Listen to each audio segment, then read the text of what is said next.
We want to stick in the Big Ten, though. All right, we did our best win totals, our locks. Overall, when you look at the conference, I just want kind of you to give us a little preview of what do you think Ohio State is better than Oregon? Do you think Oregon is better than Ohio State? How are you kind of looking at those two top dogs? No offense to Michigan, David. Well, yeah, no, definitely not Michigan. But no, I think Ohio the three-time State and Oregon, defending champs I might interrupt you with, but okay. With who at quarterback? No, but I tore his think meniscus it's too not soon. David Koenig. It's not David Koenig quarterback, so you know they're not going to be good. But I think with Oregon and Ohio State, to me, it's kind of like flip-flop. It's like Texas and Georgia for me the same way. If you win one in the regular season, you're probably going to lose in the championship game. I think that's the case with both of these teams. And I tell you what, guys, right now, as they stand right this very second, I think Oregon's better, but that's only because Ohio State has not made a decision at quarterback. We think it's going to be Will Howard. They've consistently said that he's the front runner, but you're also hearing a lot about Julian Sayin, the guy from Alabama. He's going to be nice, for about a minute and a half and then left to go to Columbus. If Ohio State guys, if they start Will Howard, then they're not going to win the national championship. I don't trust him. He makes too many mistakes. But they've also got that soft entrance to the season. They've also got that little takeoff, right? The runway's pretty long before things start to get going. So if they use him for a little while, maybe mix in some Julian Sayin, and then suddenly settle on the freshman, I think they can win a national championship. Wow. To me, Will Howard is just not that reliable. He's just not reliable. Well, Barrett, I've been on that same Will Howard train. He's got to prove it to me. I know the things he can do well. I just don't know if he can make those 5 to 7 throws against a Georgia or against an Oregon or against a team where it's not like a bunch of adults taking on little kids. I haven't seen it. Avery Johnson. Barrett, Avery Johnson's pretty damn good. We don't know. He is. We watched Avery Johnson throw 9 passes. Yeah, and he beat him better for what Kansas State does. Kansas State wants to run. Will Howard wants to run. Are you kidding me? I think that's all he can do. Avery's a lot better runner than Will Howard. But are they better off with a true freshman, though? That's my question. Do you trust are they better off with a true freshman? Well, it's if you can get to the season, if you can get into the season with just a little bit, if you can get into the season, and I think Julian Sayin's good enough where he can get a little experience, get things going. When things get cranked up in the Big Ten, then he's ready to go. Will Howard, the upside, we've already seen it from a passing standpoint. He's not reliable. He throws too many picks. And there's so many weapons around whoever takes a snap at Ohio State that you just got to be smart with it. Don't be an idiot. And Will Howard has made some bad throws throughout his career. Yeah, sometimes you just got to drive the car in a circle. Don't crash it in the wall and you'll win the race. David, you know who another team, it reminds me of what Barrett bringing up how Ohio State's trying to ramp up, maybe have a little quarterback battle at the end of the year, then decide on a guy and go dominate. That sounds like a team that you played for. Yeah, Michigan a couple years ago. So my question, because obviously, Barrett, we're making our predictions and our 12-team playoff predictions next week. And the question that we've been talking about here on the set a lot is how many teams will the SEC and the Big Ten combine for in the 12-team playoff? Obviously, Notre Dame is a big factor in this, right? Because I think that the SEC and the Big Ten combine for at least 7, but depending on how Notre Dame goes, plus you got at least 1 from the ACC and the Big 12, I think one of those conferences will get more than 1, and then you're going to have a guaranteed group of 5 spot as well. How's your 12-team playoff shaking out right now? Well, it's funny you asked, David, because I printed it off, and it's right here. That's what I love to hear. Your bracket, the college football bracket. I'm not going to tell you exactly what it is, but I will tell you this. I have, I got to do math. I went to Auburn. Auburn, we don't do math. You can count to 8. We always say at our house, 12. Can I count to 8? I'm not really sure about that. No, but I've got 7 combined between the Big 2. Okay. And then I've got Notre Dame, and then I've got a couple You Big do 12s. have Notre Dame. I have Notre Dame, and that's what I wanted to know. To me, I think it's interesting though, and I'll tell you right there, I've got 5 SEC teams, and it's not because you I'm got an SEC 5. homer. Oh, so you have 5 here's the thing. and 2. Okay, look, I didn't want to do that. Like I didn't want to have 5 SEC teams, but I'm looking around and I go through the helmet schedules and I go win, loss, whatever. And to me, the gap between the top 2 Big Ten teams and everybody else is massive. It's not really that way in the SEC. Yeah, I think it is. Because look, and my whole thing is this. I went through all this and I'm sitting there going, damn, I've got LSU at 10-2. I got to get LSU in. Well, how do I do that? Well, okay. Michigan at 9-3 has got to sit on the outside. Like it's one of those things where I didn't want to do it. Like I go into the seasons, I always, to say, hey, clean slate. This is what I think is going to happen. These teams are going to win these games. They're going to lose these games. And then I look at the chips, right? I see where they are. And it's just, I have the Big Ten beating itself up a little bit more than the SEC. And so I think a lot of us will agree you'll have 7 from the Big Two.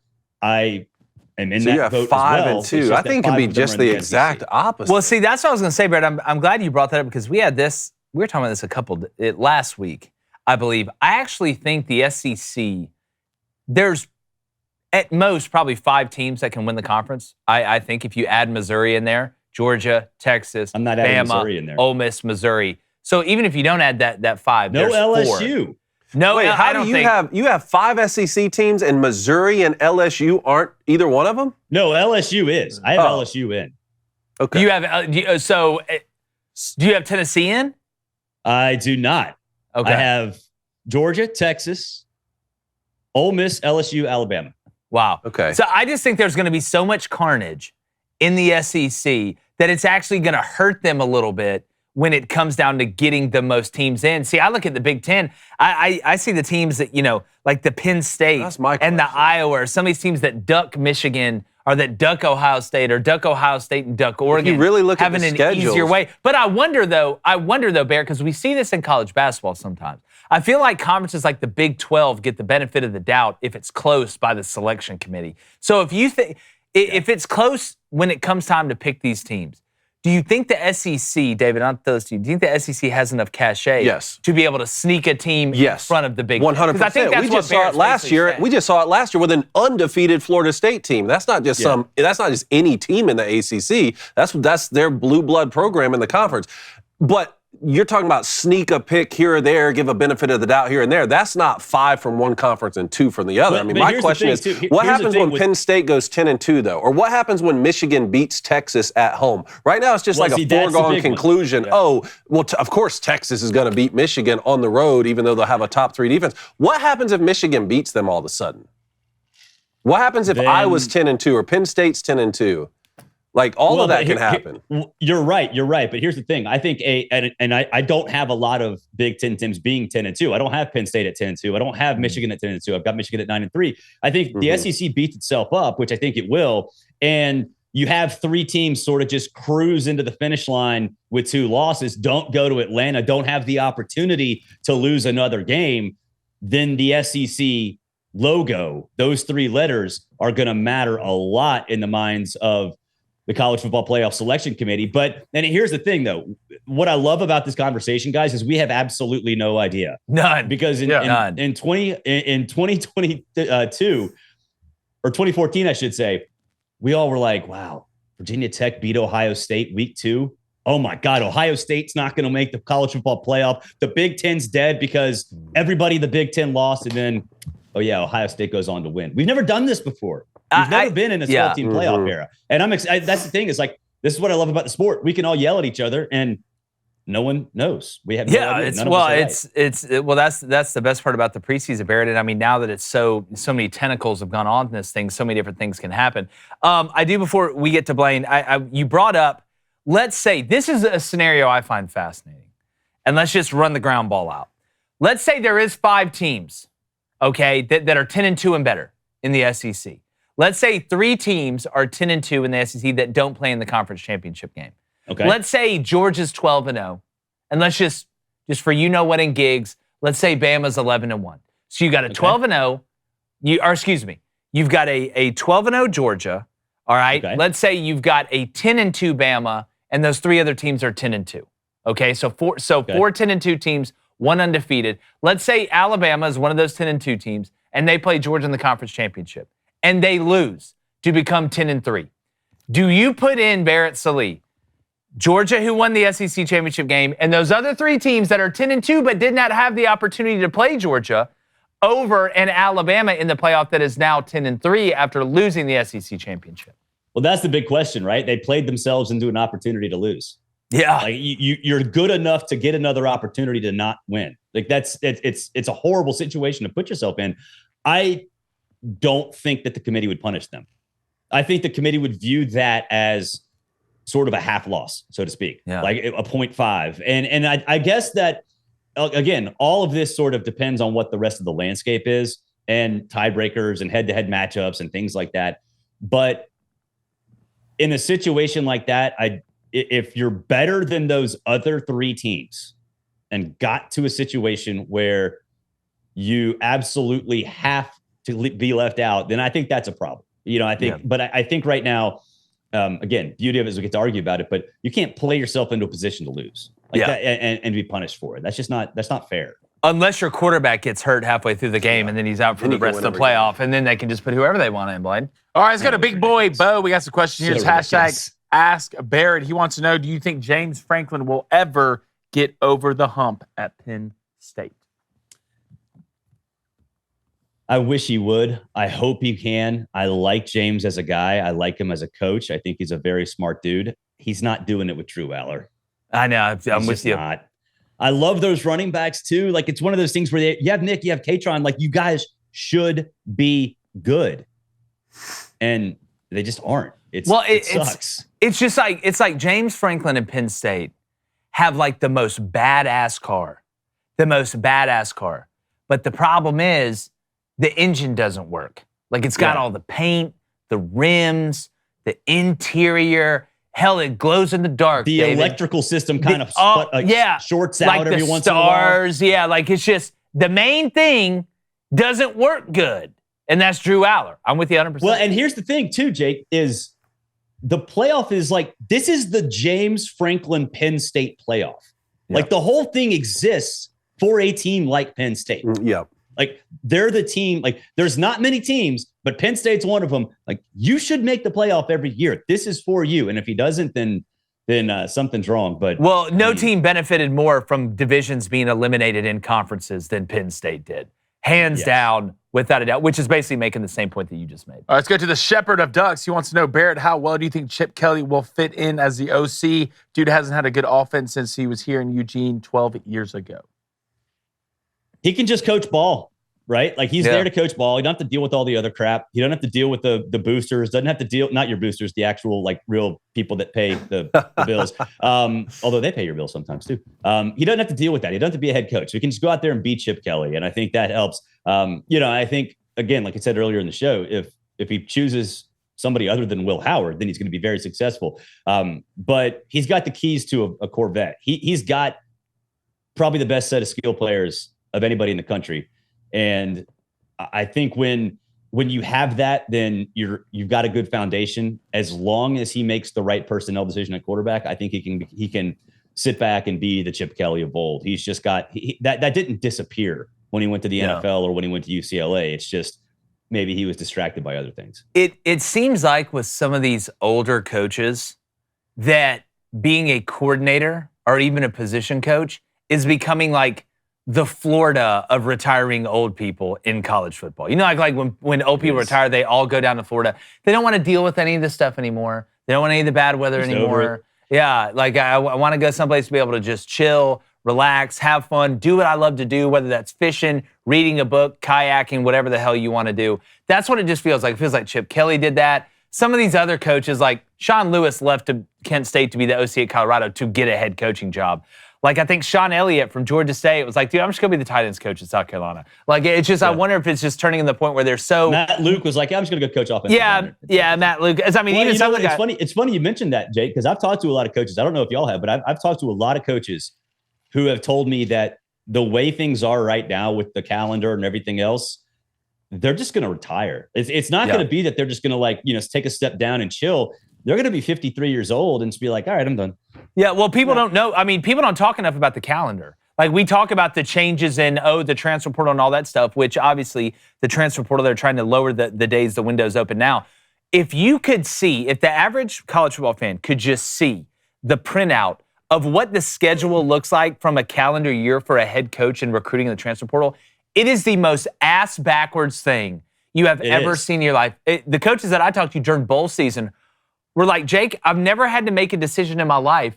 Do I have to leave some of my coaches back to be able to recruit, not only to recruit new players while we're trying to bowl prep, but to recruit some of our players to not leave. No, it is just so backwards. I've talked to a lot of coaches during bowl prep who had like nothing to do with it, the bowl prep at all. Hugh Barrett, Auburn did spring practice in bowl prep. Yeah. That's what it was. They did like Hugh Freeze wasn't there. He just wasn't there. And I've talked to him about it. He's like, yeah, I had to go somewhere else. I had to do my job. I had to go get players. Yeah. I mean, that's not the way it is. I saw Brian Kelly on Marty and McGee. Marty asked him, what percentage of your time is dedicated to football and then other things? And Brian made a good point. He's like, pretty much 90% of the season, it's football, it's coaching ball, things like that. But as soon as the season ends, it's 95% administrative stuff, other stuff. He doesn't even think about football. Doesn't even think about X's and O's. And that's how it should be. That's why I always say they say that being the president is so different than being like even the vice president. Being the head coach is so different than just being a coordinator with all the stuff. I don't know if those comparisons in this country. Well, maybe now. I don't think you do anything in either now. That's tough for head coaches who call plays, though. Yeah. Oh, that's why I primary play caller. Well, David, that's why I'm always like these guys that cut their teeth on calling plays, especially at offense, right? Because you see it more offensively. Yeah. These guys that cut their teeth and build their brand and their name up on calling plays and then get their first big-time job as a head coach and then don't call plays, I don't understand how you do that. Like, that takes a lot of balls. That takes a lot of balls.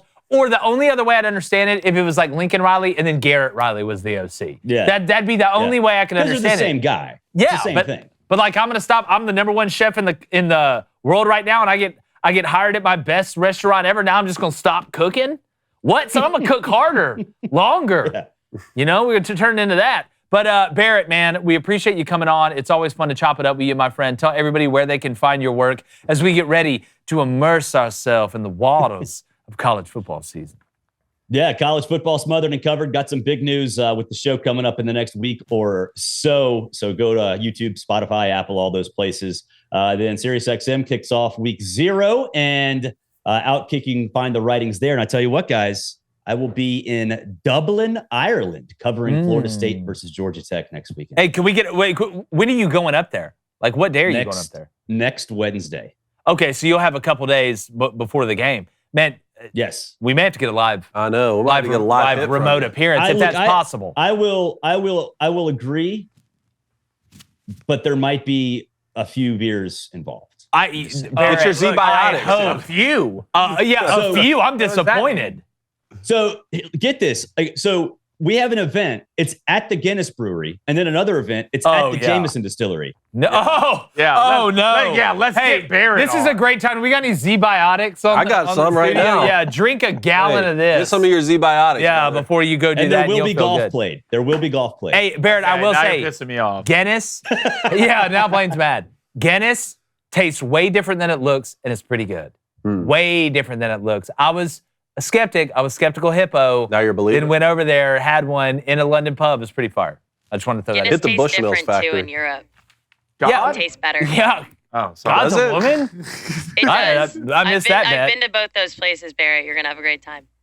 It's going to be awesome. I can't wait. All right, Barrett. Well, hopefully we get, and you better be in a leprechaun outfit or something. You better look like Notre Dame's mascot or something. But Barrett Sallee may be coming live from Ireland a few pints deep. Barrett, appreciate it, buddy. Hey, what's up, YouTube? If you hate pizza and ice cream, do not subscribe to this channel because we love both.